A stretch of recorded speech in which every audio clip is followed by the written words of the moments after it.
عید الاضحیٰ قریب، قربانی کے جانوروں کے لیے صحت مند ماحول فراہم کریں۔ جانوروں کی رہائش، خوراک اور صفائی ان کی صحت، نشوونما اور فلاح و بہبود کے لیے اہم عوامل ہیں۔ جانوروں کو ایسی جگہ مہیا کی جائے جو آرام دہ، محفوظ اور ان کے فطری ضروریات کے مطابق ہو۔ رہائش کی جگہ میں مناسب ہواداری، روشنی اور درجہ حرارت کا خیال رکھا جائے۔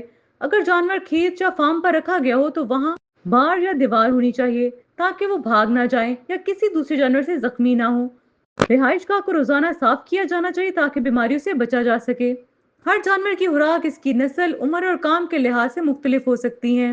خوراک میں مناسب مقدار میں پانی، پروٹین، وٹامنز، معدنیات اور توانائی ہونی چاہیے۔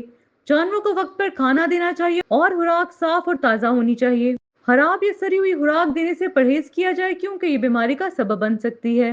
جانوروں کو باقاعدگی سے نہلایا جائے یا صاف رکھا جائے۔ ان کے جسم پر کیڑے مکوڑوں، جوؤں یا فنگس سے بچاؤ کے لیے دوائیں استعمال کی جائیں۔ رہائش کی جگہ روزانہ صاف کی جائے تاکہ گوبر اور گندگی جمع نہ ہو۔ خوراک اور پانی کے برتنوں کو بھی صاف رکھنا بہت ضروری ہے تاکہ بیماریاں نہ پھیلیں۔